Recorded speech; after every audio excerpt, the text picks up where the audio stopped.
चित्त की एकाग्र, चित्त की एक, चित्त की समग्र, चित्त की इकट्ठी दशा का नाम संकल्प है।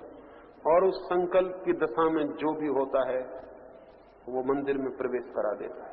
संकल्प को अगर ठीक से समझें तो वो की है, वो चाबी है जिससे वो चक्र खुल जाएगा, जिसको मैं ब्रह्म चक्र कह रहा हूं। लेकिन संकल्प की कुंजी हमारे पास नहीं, बिल्कुल नहीं है हमारे पास संकल्प की कुंजी। मैंने सुना है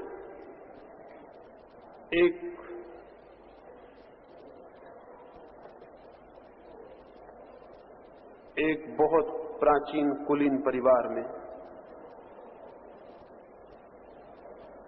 एक छोटा बेटा शिक्षा के लिए बाहर जाने को है। उसकी उम्र सिर्फ 7 वर्ष है। उसका बाप उससे कहता है कि हमारे घर से आज तक जो भी आदमी पढ़ने गया है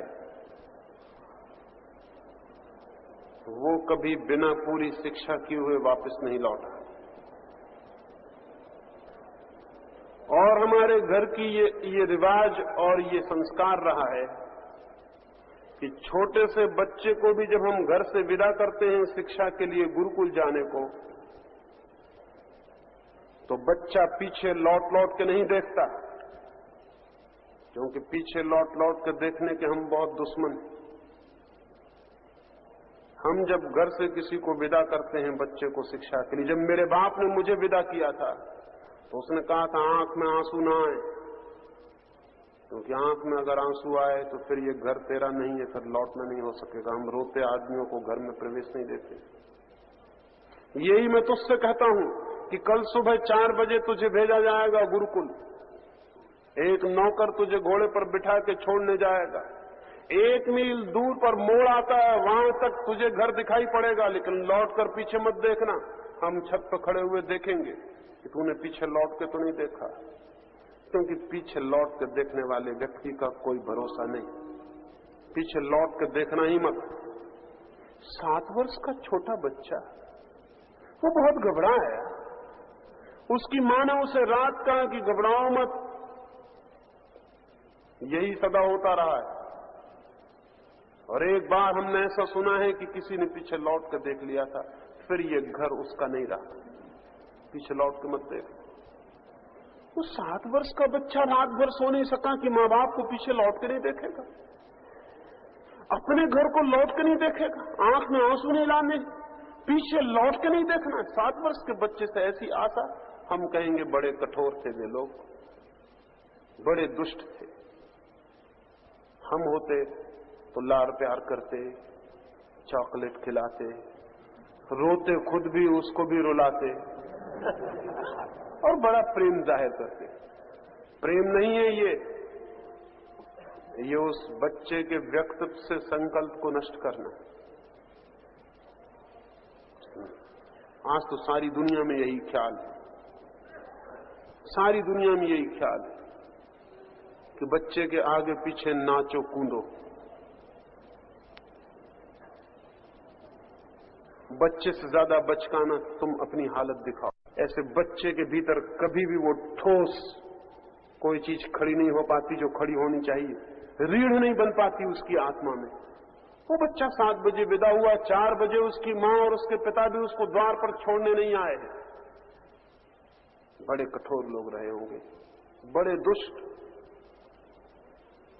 उस बच्चे को घोड़े पर बिठा दिया गया। 4 बजे की अंधेरी रात, सन्नाटा, सुबह की ठंडी हवाएं। नौकर जो उसके साथ है वो कहता है बेटे पीछे लौट के मत देखना। पीछे लौटने की मनाही है देखने की। अब तुम छोटे नहीं हो, हम तुमसे बड़ी आशाएं करते हैं, और जो पीछे लौट के देखता है उससे क्या आशा की जा सकती। तुम्हारे पिता ऊपर खड़े होकर देख रहे हैं, वो कितने आनंदित होंगे कि उनके बेटे ने मोड़ तक भी पीछे लौट के नहीं देखा। उस लड़की की सोचते हैं हालत क्या होती होगी, कितना मन पीछे लौट लौट के नहीं करने को होता होगा। 7 वर्ष का छोटा सा नन्हा बच्चा, लेकिन वो बिना मुड़े बिना देखे मोड़ से गुजर जाता है। उस बच्चे ने बाद में लिखा कि कितनी अद्भुत आनंद की अवस्था मुझे मालूम हुई जब 1 मील गुजर गया और मैंने पीछे लौट कर नहीं देखा। वो स्कूल पहुंचा है, सुबह सुबह अपने गुरुकुल पहुंचा है। उस गुरुकुल का जो भिक्षु है जो उसे दीक्षा देगा वो उसको दरवाजे पर मिलता है और कहता है कि प्रवेश के नियम है, हर कोई प्रविष्ट नहीं हो जाता। दरवाजे पर आंख बंद करके बैठ जाओ और जब तक मैं दोबारा ना आऊं और खुद ना पूछूं तब तक आंख भी मत खोलना और उठना भी मत। और अगर तुमने बीच में आंख खोल दी और तुम भीतर आ गए या तुमने आसपास देख लिया तो तुम्हें वापस घोड़े पर लौटा दिया जाएगा। तुम्हारा नौकर बाहर प्रतीक्षा कर रहा है। और ध्यान रहे, तुम जिस घर से आते हो तो उस घर का कोई बच्चा कभी वापस लौट के नहीं गया और ये प्रवेश परीक्षा है। 7 वर्ष के छोटे से बच्चे को द्वार पर बिठा दिया। कोई पूछता नहीं उससे कि तुम्हारी माँ दुखी होती होगी, आओ बेटे तुम्हारा इंतजाम करें। कोई पूछता नहीं, उसका सामान रखा है, उसका घोड़ा बाहर बंधा है, उसका नौकर प्रतीक्षा कर रहा है। उस बच्चे को दरवाजे पर आंख बंद करके बिठा दिया गया, 7 साल के बच्चे को। वो शिक्षक भी बड़े कठोर और क्रूर रहे होंगे, लेकिन जो जानते हैं कि उन माँ बाप और उन शिक्षकों से दयावान और कोई भी नहीं था। वो बच्चा बैठा है, स्कूल में बच्चे आ रहे हैं, कोई उसको धक्का मारता है, कोई कंकड़ मारता है, बच्चे बच्चे हैं। कोई छेड़खानी करता है, लेकिन उसे आंख बंद रखनी है चाहे कुछ भी हो जाए, क्योंकि आंख अगर बंद नहीं रही तो वापस लौटना पड़ेगा। किस मुंह से पिता के सामने खड़ा हो जाएगा कि मैं वापस आ गया? उस घर में कभी कोई वापस नहीं लौटा। वो छोटा सा बच्चा, सुबह की उस धूप बढ़ने लगी है, मक्खियां उसके चारों तरफ घूम रही हैं, बच्चे पत्थर मार रहे हैं, जो निकलता है वही धक्का मारता चला जाता है। वो आंख बंद किया है, भूख जोर की लग रही है, प्यास लग रही है, लेकिन आंख खोलनी है ना उठना है। दोपहर हो गया, सूरज ऊपर आ गया, सिर पे छा गया, पता नहीं क्या हो रहा है, कोई आता नहीं, कोई बोलता नहीं। उसे आंख बंद किए बैठा है, उसने आंख नहीं खोली, झपक कर भी आंख नहीं देखी। सूरज ढलने के करीब आ गया, सांझ आ गई, वो भूख से तड़पा जा रहा है। वो गुरु और 10-15 और भिक्षु आते हैं, उसे उठा लेते हैं और कहते हैं तू प्रवेश परीक्षा में उत्तीर्ण हो गया, तेरे पास संकल्प है, अब आगे कुछ हो सकता है, तू भीतर आ। वो युवक हो गया। बाद में तब उसने लिखा कि आज मैं याद करता हूं उनकी जो इतने कठोर मालूम पड़े थे, आज जानता हूं उनकी करुणा अद्भुत थी। हमारी करुणा बहुत अद्भुत है और हमारी करुणा सब लोच पोच कर देती, सब इम्पोर्टेंट कर देती, और हम दूसरे के प्रति भी ऐसे ढीले हैं और अपने प्रति भी ऐसे ही ढीले। ऐसे संकल्प पैदा नहीं हो जाता। संकल्प पैदा होने का अर्थ है कुछ करना पड़ेगा, कुछ दांव लेने पड़ेंगे, कुछ निर्णय करना पड़ेगा, कहीं रुकना पड़ेगा, कहीं ठहरना पड़ेगा। उस दबाव में ही वो संकल्प जागता है। अब इधर मैं ध्यान करने के लिए कहता हूं, 15 मिनट इतने मुश्किल हो जाते हैं कि मुझे 10 मिनट में मुझे ही खत्म कर देना पड़ता है। 15 मिनट नहीं बैठते आप, इस ख्याल में मत रहना, तो 10 मिनट में ही आपकी हालत देख के खत्म कर देना पड़ता। 15 मिनट में कितनी दफा आंख खोल कर देख लेते हैं पता है आपको? संकल्प ऐसे जन्मेगा।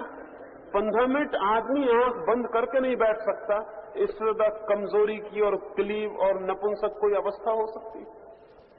15 मिनट आंख बंद करके बैठना मुश्किल है। पड़ोस में किसी की कि देखने की इच्छा होती है कि वहां क्या हो रहा है, पीछे क्या हो रहा है, कोई की सांस जोर से चल रही है उसको क्या हो रहा है, सबको क्या हो रहा है ये फिक्र है आपको, और इसकी जरा भी फिक्र नहीं है कि 15 मिनट आप आंख बंद करके नहीं बैठ पा रहे हैं, ये क्या हो रहा है, कोई चिंता नहीं। हमें कोई फिक्र ही नहीं कि हमारे पास कोई संकल्प जैसी स्थिति नहीं रह गई। पोम्पेई में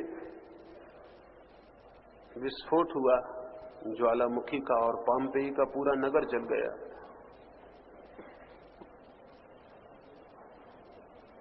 एक सिपाही जो चौरस्ते पर खड़ा था रात पहरा देने को, सुबह 6 बजे उसकी ड्यूटी बदलेगी, दूसरा सिपाही सुबह 6 बजे आकर उसकी जगह खड़ा होगा। सारा पोम्पेई भाग रहा है, रात के 2 बजे ज्वालामुखी फूट गया, सारा पोम्पेई कप रहा है, आग उगल रही है, सारा नगर जल रहा है, सारे गांव के लोग भाग रहे हैं। भागते लोग उस सिपाही को कहते हैं यहां किस लिए खड़े हो? वो कहता है कि सुबह 6 बजे ड्यूटी बदलने का वक्त, उसके पहले कैसे हट सकता हूं?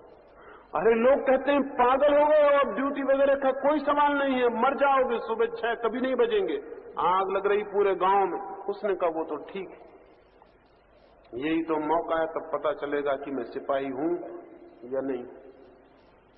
6 बजे के पहले कैसे हट सकता हूं? 6 बजे तक जिंदा रहा तो ड्यूटी संभाल दूंगा, 6 बजे तक जिंदा नहीं रहा तो भगवान जाने, फिर मेरा कोई कसूर नहीं।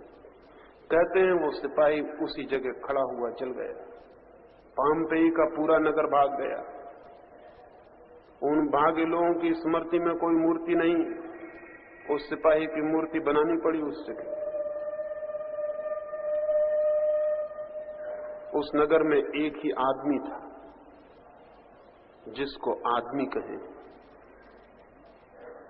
जिसके भीतर कुछ बल था, जिसके भीतर कोई मन था जो खड़ा रह सकता है। लेकिन हम कहां पाम्पेई? कोई पड़ोस में सिगरेट जला ले और आंखें खुल जाएंगी, कोई पड़ोस में जरा सा खांस दे और आंखें खुल जाएंगी। कैसा ये व्यक्तित्व है? इस व्यक्तित्व को लेकर किस मंदिर में प्रवेश की इच्छा है? नहीं, किसी मंदिर में कहीं प्रवेश नहीं हो सकेगा। हो सकता है, कोई रुकावट नहीं है सिवाय हमारे थोड़ा संकल्प, थोड़ा बल, थोड़ी हिम्मत, थोड़ी इस बात की कोशिश कि मैं जो कर रहा हूं कुछ करूं तो। रोज मेरे पास लोग आते हैं, वो कहते हैं एक दिन ध्यान किया, अभी तो कुछ नहीं हुआ। बड़े मजे की बातें कहते हैं, बड़े अद्भुत, बड़े गजब के लोग हैं। एक दिन ध्यान किया, बड़ी कृपा की भगवान पर, लिख गई होगी उसकी किताब में कि बड़ा ऋण हो गया आपका। अभी कुछ नहीं हुआ, अभी दर्शन नहीं हुआ, अभी भगवान नहीं मिले, क्योंकि आप 15 मिनट आंख बंद किए बैठे रहे, 15 दफे आंख खोल कर देखा और कुछ भी नहीं हुआ। हमारे व्यक्तित्व में जिसको कहें पुकार, जिसको कहें आवाज, वो है ही नहीं, और नहीं है तो धर्म के रास्ते पर कोई गति नहीं हो सकती। इसलिए कहना चाहता हूं, संकल्प है पहला बुनियादी सूत्र, और दूसरी बात है संकल्प क्या है ये समझ लेना जरूरी नहीं है। संकल्प क्या है इसके छोटे प्रयोग करने जरूरी है। प्रयोग करेंगे तो ही वो विकसित होगा, अन्यथा वो कभी विकसित नहीं होगा। और कल की प्रतीक्षा करेंगे तो वो कभी विकसित नहीं होगा। उसे आज से और अभी से शुरू कर देना पड़ेगा तो उसमें विकास होंगे। तो दूसरा सूत्र है, संकल्प हो या ना हो, संकल्प की दिशा में प्रयोग शुरू कर दे, वो बढ़ेगा, धीरे धीरे बढ़ेगा। कोई आदमी नदी के किनारे खड़े होकर कहे कि मैं तैरना सीखना चाहता हूं, सिखाने वाला कहे कि आओ नदी में उतर जाओ, वो कहे कि जब तक तैरना सीखना जाऊं मैं उतरूंगा नहीं, क्योंकि खतरा कौन मोल लेगा। तैरना सीख जाए फिर मैं उतरने को राजी हूं, जब तक तैरना ना सीखूं मैं उतर नहीं सकता। अब सिखाना बहुत मुश्किल हो गया, क्योंकि सिखाने के लिए भी उतारना जरूरी है, और बिना तैरना जाने ही पहली दफा उतरना पड़ेगा, क्योंकि उसी उतरने से उस तैरने का विकास होने वाला है। तैरना कोई ऐसी चीज थोड़ी है कि आकाश से मिल जाएगी, वो तो हम तैरेंगे तो मिलेगी, वो तो तैरने का ही परिणाम है, वो तो हम हाथ पैर फटफटाएंगे तो मिलेगी। लोग पूछते हैं ध्यान मिल जाए, समाधि मिल जाए, वो कैसे मिल जाएगी? वो कहीं रखी है जहां आप जाएंगे और मिल जाएगी? वो कहीं रखी नहीं है, वो आपकी ही सतत चेष्टा का सृजन है, वो आपका ही क्रिएशन है, और आप कोशिश करेंगे तो मिल जाएगी। आज हाथ पर फड़फड़ाइए थोड़े, कल और गति होगी, परसों और गति होगी। वो वक्त करीब आता चला जाएगा जब आपको लगेगा कि हाथ पैर का तड़फड़ाना बदल गया, उसने तैरने की शक्ल ले ली। तैरना क्या है? वही हाथ पैर का तड़फड़ाना है, थोड़ा कुशलता से, थोड़ी व्यवस्था से। वो पहले दिन भी आदमी को पानी में पटक दो, वो भी हाथ पैर फेंकता है, सिर्फ अव्यवस्थित होता है हाथ पैर फेंकना। वही रोज रोज फेंकने से व्यवस्थित हो जाता है। आज बैठेंगे अव्यवस्थित होगा संकल्प, कल बैठेंगे आगे बढ़ेगा, परसों बैठेंगे आगे बढ़ेगा। फिर इतनी जल्दी क्या है, फिर इतनी फिक्र क्या है कि वो आज हो जाए। जीवन की क्षुद्र चीजों के लिए हम वर्षों प्रतीक्षा करते हैं। पहली बात संकल्प, दूसरी बात संकल्प समझने से नहीं, कुछ करने से, डूइंग से उपलब्ध होगा। और तीसरी बात, संकल्प के विकास में प्रतीक्षा सबसे बड़ी बात है। वहां आपने चाहा और नहीं हो जाए, गहरी प्रतीक्षा और धैर्य। और जितना धैर्य होगा उतनी जल्दी हो जाए, और जितना अधैर्य होगा उतना मुश्किल हो जाएगी। क्योंकि अधैर्य खबर देती है कि संकल्प निर्मित नहीं हो पा रहा है। अधैर्य बताता है कि संकल्प निर्मित नहीं हो पाएगा, क्योंकि अधैर्य की भूमि पर कोई भी चीज निर्मित नहीं होती। मैंने सुना है एक नदी के किनारे कोरिया में 2 भिक्षु नदी पार किए थे। नाव से उतरे हैं, सांझ डूबने को सूरज है, दूर गांव है, बीच में जंगली रास्ता है, पहाड़ है, जल्दी उस गांव पहुंच जाना है। उन्होंने माझी को पूछा। उन दोनों भिक्षुओं ने, एक बूढ़ा भिक्षु एक जवान भिक्षु, बहुत से ग्रंथ लिए हुए हैं, हमें जल्दी उस गांव पहुंच जाना है सूरज डूबने के पहले, क्योंकि सुना है हमने सूरज डूबते ही उस गांव का द्वार बंद हो जाता है, फिर रात जंगल में खतरा होगा। क्या हम पहुंच जाएंगे? उस नाव को बांधते हुए धीमे से आहिस्ता से उस माझी ने कहा, जरूर पहुंच जाएंगे, लेकिन धीरे जाना। जल्दी गए तो मैं नहीं जानता कि पहुंच सकेंगे कि नहीं पहुंच सकेंगे। उन लोगों ने कहा, किस पागल से हम पूछ रहे हैं? वो सज्जन सलाह दे रहे हैं कि धीरे धीरे जाना तो पहुंच जाएंगे, और जल्दी गए तो मैं नहीं जानता कि पहुंच सकेंगे नहीं पहुंच सकेंगे। वो दोनों भागे, सूरज डूबने के करीब है। भागते वक्त भी उस माझी ने कहा, दोस्तों तेजी से मत जाना, मैंने तेजी से चलने वाले को कभी पहुंचते नहीं देखा। इतनी बात सुन के वो और भी तेजी से भागे। आदमी का मजा ये है, आदमी का दिमाग ऐसा है, उसको लगा कि ये तो बड़ा गड़बड़ आदमी है, ये कहता है कि धीरे धीरे। वो भागे, थोड़ी दूर पर ही सूरज ढलने के करीब है, अंधेरा गिरने लगा। बूढ़ा आदमी है एक भिक्षु, वो गिर पड़ा एक चट्टान पर। दोनों घुटने टूट गए, ग्रंथ के पन्ने बिखर गए, हवाओं ने ग्रंथ के पन्ने उड़ा दिए। वो जवान लड़का ग्रंथ को इकट्ठा करता फिर रहा है। तब वो माझी धीरे धीरे गीत गाता हुआ अपनी डांडी लिए किनारे से गुजरता है, कहता है, अरे वही हुआ जो मैंने कहा था। इतना अधैर्य क्या था? मैंने कहा था कि तेजी से मत जाना, पहाड़ी रास्ता है, इतना अधैर्य मत दिखाना, तो पहुंच भी सकते हो। अक्सर ये होता है कि लोग रोज आते हैं, पूछते हैं कि जल्दी पहुंच जाएं, उनको मैं कहता हूं नहीं मानते, गिर जाते। उस बूढ़े भिक्षु ने कहा, उस वक्त हमें ख्याल नहीं आया। बहुत प्रतीक्षा की, बहुत धैर्य की जरूरत है भीतर जाने में। अनंत प्रतीक्षा की जरूरत है, क्योंकि अनंत की खोज है। ये कोई 2 कौड़ी की चीज नहीं कि हम बाजार में गए और खरीद ली, दौड़े और मिल गई। मिलती है, जरूर मिल सकती है, आज और अभी मिल सकती है, लेकिन जो आज और अभी ही चाहे वो चल ही नहीं पाएगा।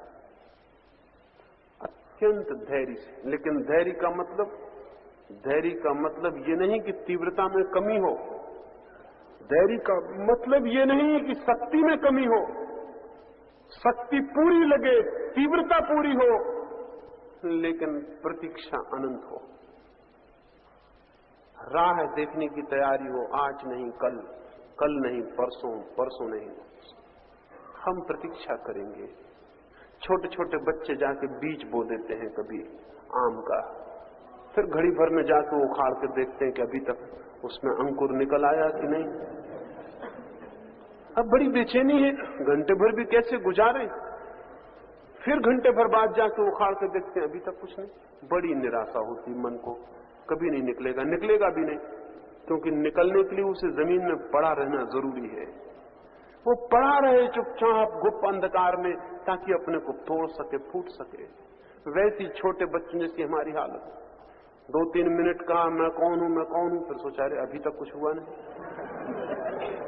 खोद लिया जमीन से वापस, फिर देखा कि दूसरे लोग अभी तक कर गए हैं, चले नहीं गए, फिर 2-3 मिनट किया, फिर सोचा अरे अभी तक हो नहीं रहा, बड़ी देर लग रही है, तो फिर नहीं होगा, नहीं हो सकता है। ये 3 बातें ध्यान रख लें। संकल्प चाहिए, संकल्प के लिए क्रिया चाहिए, क्रिया के लिए प्रतीक्षा चाहिए। और अगर ये 3 बातें पूरी हैं तो कोई वजह नहीं है कि मंजिल को दूर समझा जाए। मंजिल हमेशा निकट। पहुंचने वाले में कुशलता हो तो आज और अभी पहुंच सकता है, पहुंचने वाले में कुशलता ना हो तो जन्म जन्मों तक आदमी भटकता है और नहीं पहुंचता है।